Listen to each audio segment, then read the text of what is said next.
एक एक question answer हम लोग बारीकी तरीके से कर रहे हैं। हम लोगों ने पहले लेक्चर किया था मेरे भाई, उसके बाद हमने लघुत्तरीय प्रश्न उत्तर करा दिया था और आज के इस वीडियोज़ में मैं आपको कराने वाला हूँ दीर्घ उत्तरीय प्रश्न।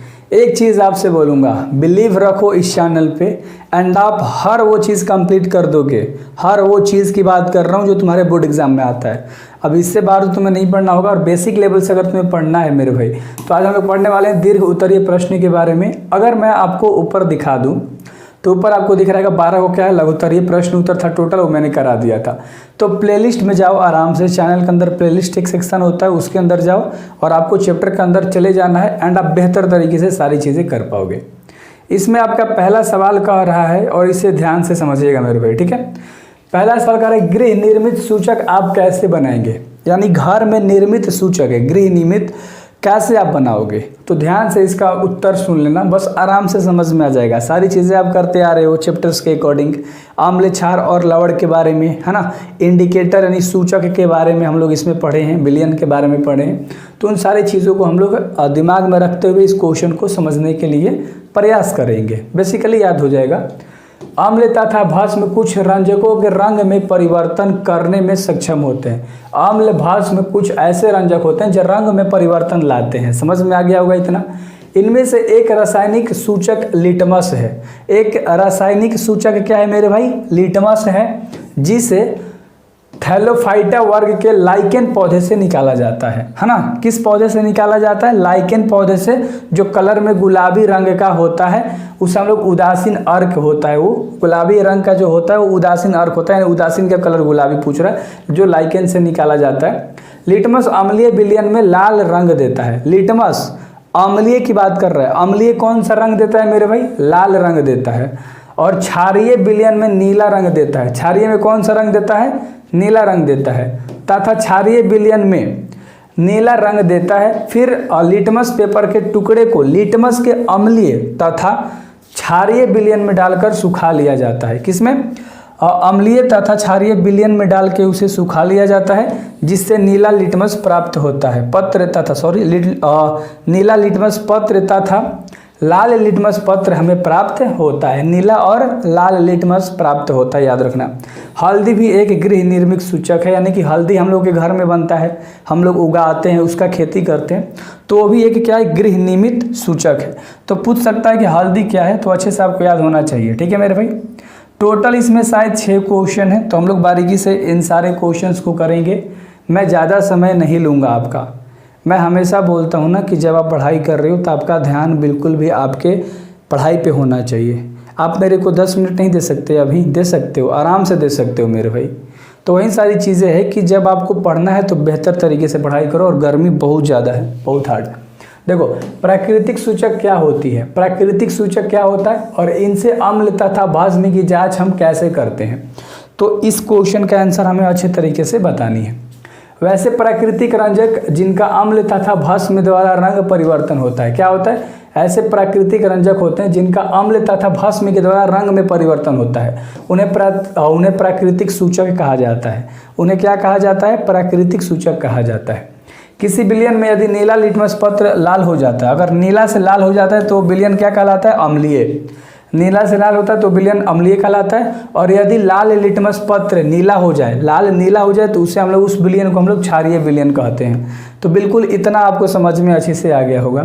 विलयन एक प्राकृतिक सूचक है, साथ ही हल्दी भी एक प्राकृतिक सूचक है, ठीक है।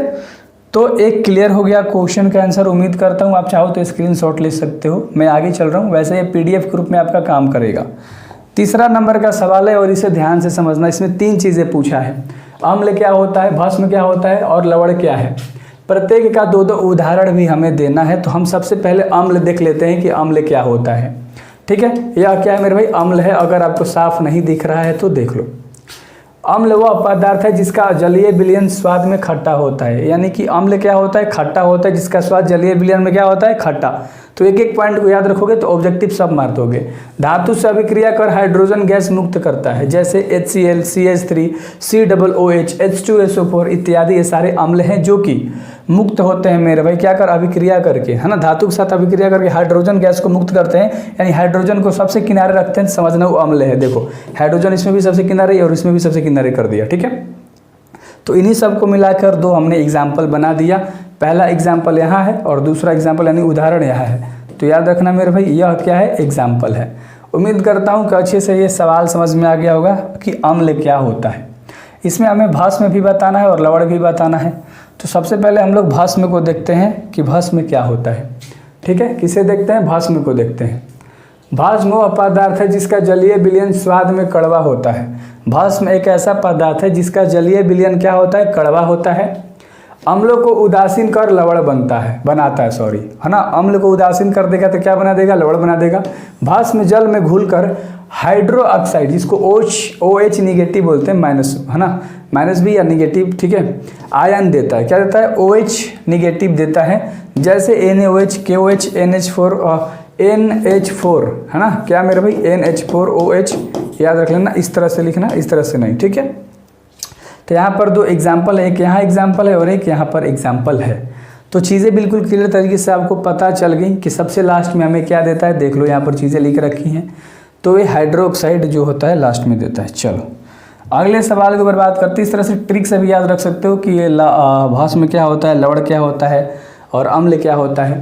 तो लवण के बारे में हम लोग जानेंगे। अम्लों एवं भस्मों की अभिक्रिया के फलस्वरूप बने पदार्थ लवण कहलाते हैं। यानी अम्लों और भस्मों के अभिक्रिया के फलस्वरूप जो चीज़ बनता है उसे हम लोग क्या कहते हैं मेरे भाई, उसे हम लोग लवण कहते हैं। तो उम्मीद करता हूँ ये चीज़ें बिल्कुल क्लियर हो गई होंगी और इसमें आपको कोई दिक्कत नहीं हुआ होगा।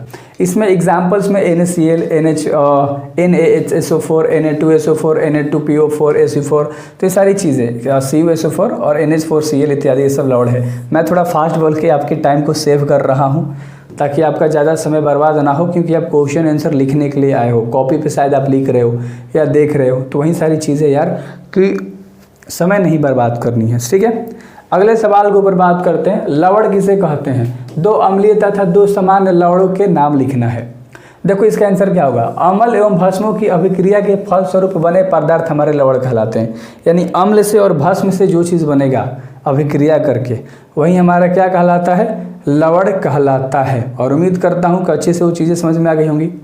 अगला सवाल है जो कि 5 नंबर का सवाल है, ध्यान से देखिएगा। उदासीनीकरण अभिक्रिया क्या है। क्वेश्चन क्या कह रहा है, उदासीनीकरण अभिक्रिया क्या है, उदाहरण देकर समझाएं, है ना। देखो ध्यान से, अम्ल और क्षारक की अभिक्रिया के फलस्वरूप लवण एवं जल बनते हैं।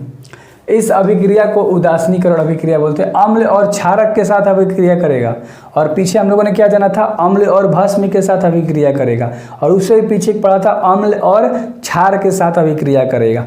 तो लवण है ना, अम्ल और क्षार, वो सारी चीज़ें आपको समझ में आ गई थी।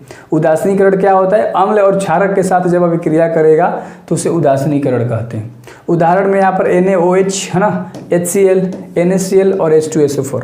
मेरे से सारी चीज़ें कर रहे हो मेरे भाई, ये टाइपिस्ट लोगों को ना वट लगानी पड़ेगी।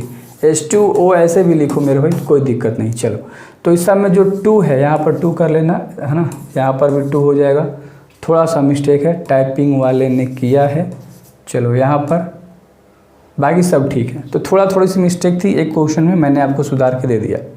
आगे क्वेश्चन की ओर बढ़ते हैं जो कि इसका लास्ट सवाल है, और मैंने बोला था कि 10 मिनट में कंप्लीट कर देंगे, ठीक है। तो शायद 10 मिनट 11 मिनट जितना भी समय लगा हो मेरे भाई आपको देना है, अच्छे से पढ़नी है। ये बैच चैनल है, क्योंकि आपको भी पता है कि हाँ सारी चीज़ें यहाँ टाइम टू टाइम मिल रही हैं। एक चैप्टर अगर पढ़ाया जा रहा है तो उसका क्वेश्चन आंसर, सारांश, दीर्घ उत्तर, ये प्रश्न, हर चीज़ कराया जा रहा है। अम्लों की शक्ति के बारे में आप क्या जानते हैं, यानी अम्ल में कितना पावर है, एसिड में कितना पावर है, आप क्या जानते हो मेरे भाई। और किन तरीकों को अम्लों की शक्ति की तुलना की जा सकती है, यानी उस तरीके को बताना है, ठीक है। सबसे पहले अम्लों की शक्ति जान लो। अम्लों की शक्तियाँ को निम्न रूप में माना जा सकता है, यानी कि पहला माना जा सकता है कि प्रबल और दुर्बल अम्ल, ठीक है। पहली चीज़ें क्या है, प्रबल अम्ल और दुर्बल अम्ल, हम लोग इस शक्ति के रूप में देख रहे हैं। तो इसका आंसर ध्यान से देख लो, अच्छे तरीके से देखना, क्लियर हो जाएगा। अम्ल के जलीय विलयन में अम्ल द्वारा प्रदत्त हाइड्रोजन आयनों की मात्रा से इसकी अम्लीय शक्ति का निर्धारण होता है। क्या होता है, इसकी अम्लीय शक्ति कितनी है उसकी हम लोग निर्धारण करते हैं, यानी पता लगाते हैं।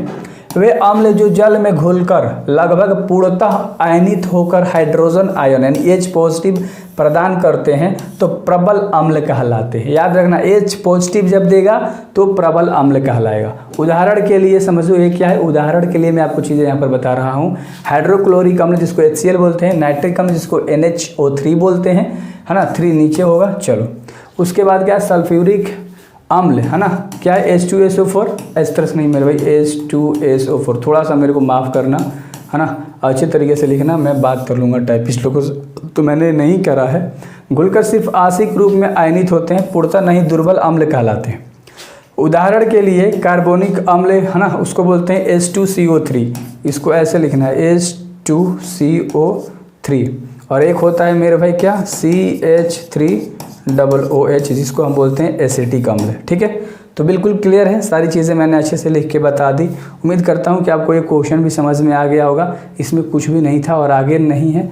सांद्र एवं तनु, उसी में जाने के यार बहुत क्वेश्चन है, नहीं 7 गो क्वेश्चन है, मैं सोच रहा था 6 ही क्वेश्चन है, तो अभी छठा का भी है, सांद्र एवं तनु अम्ल भी बताना है ना। तो अम्ल के बारे में पूरा निचोड़ चीज़ें बतानी थी, तो इसमें एक और है सांद्र एवं तनु अम्ल के रूप में भी हम बता सकते हैं। आप एक भी लिख सकते हो, बट आपको पूरा नंबर चाहिए, क्वेश्चन जो कह रहा है उसका आंसर हमें अच्छे से बताना है। देखो ध्यान से, विलयन में उपस्थित अम्ल की मात्रा के अनुसार अम्ल, सांद्र और तनु हो सकते हैं।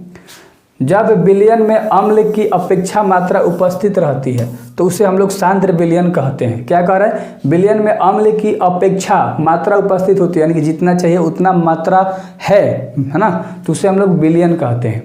दूसरी ओर जब विलयन में अम्ल की मात्रा अपेक्षाकृत कम रहती है, यानी कि जितना चाहिए उससे कम होती है, तो वो तनु विलयन कहलाती है। यानी कि जितना चाहिए उतना है तो वो कौन सा विलयन कहलाती है, सांद्र विलयन कहलाती है, और जितना चाहिए उससे कम है तो उसे हम लोग बोलते हैं तनु विलयन। ठीक है, अतः सांद्र विलयन में जल की मात्रा कम से कम रहती है, जबकि तनु विलयन में जल की मात्रा अपेक्षाकृत अधिक रहती है।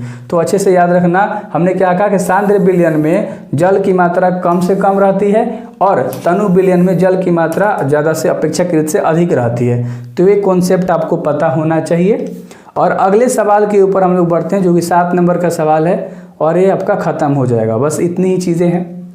7वां सवाल आपका है कि अम्ल तथा क्षार के अर्हेनियस सिद्धांत की व्याख्या करें। इस सिद्धांत के सीमाओं का भी उल्लेख करना है आपको। ठीक है मेरे भाई, बहुत ज़्यादा गर्मी है। चलो देखो, अम्ल वे पदार्थ हैं जो जल में घुलकर हाइड्रोजन आयन प्रदान करते हैं। मैंने आपको पहले ही बनाया था कि हाइड्रोजन आयन प्रदान करते हैं, अम्ल H पॉजिटिव कराया था ना मेरे भाई। चलो, क्षारक वे पदार्थ होते हैं जो घुलकर हाइड्रोजन यानी OH निगेटिव आयन प्रदान करते हैं। ठीक है, तो बिल्कुल क्लियर तरीके से आपको चीज़ें समझ में आ गई। और इसकी सीमाएँ के बारे में अगर हम लोग बात करें, ठीक है, देखो, यह सिद्धांत जलीय विलयन में अम्ल क्षारक संबंधी अनेक गुणों के सफल व्याख्या करता है, यानी कि बहुत सारी चीज़ें बताता है, उसके बारे में अच्छे तरीके से डिटेल में व्याख्या करता है। किंतु यह दूसरे जलीय विलयनों जैसे तरल अमोनियम, है ना, तरल SO2 आदि में अम्ल क्षारक संबंधी गुणों की व्याख्या करने में बुरी तरह से असफल हो जाता है, यानी कि बहुत बुरी तरह से असफल हो जाता है। यह सिद्धांत पदार्थों की उभयधर्मी के गुणों को भी व्याख्या नहीं कर पाती है। तो ये क्वेश्चन का आंसर था इसका। उम्मीद करता हूँ कि ये 7 ही क्वेश्चन था, शायद अब क्वेश्चन नहीं है। ठीक है, तो टोटल 7 ही था और ये पूरा नोट्स आपको दिख रहा होगा मेरे भाई। सबसे पहले चैप्टर करा हम लोगों ने, फिर क्वेश्चन आंसर कर लिया, और इसके बाद वाली वीडियोज़ में तुम्हें ऑब्जेक्टिव मिल जाएगा, है ना। तो प्लेलिस्ट का इस्तेमाल करो कि साइंस में पहला चैप्टर देखना है तो उसका प्लेलिस्ट देखो, पूरा उसमें सब वीडियोज़ मिल जाएगा। दूसरा चैप्टर कंप्लीट करना है, सारा वीडियोज़ देख लो, कंप्लीट हो जाएगा। नोट्स बना लो, बेहतर तरीके से पढ़ाई करो, सारी चीज़ें याद करो, एंड आप मचा दोगे। तो उम्मीद करता हूँ कि आपको अच्छे से समझ में आ गया होगा। सो बेस्ट ऑफ लक, मचाते हैं मेरे भाई। ठीक है।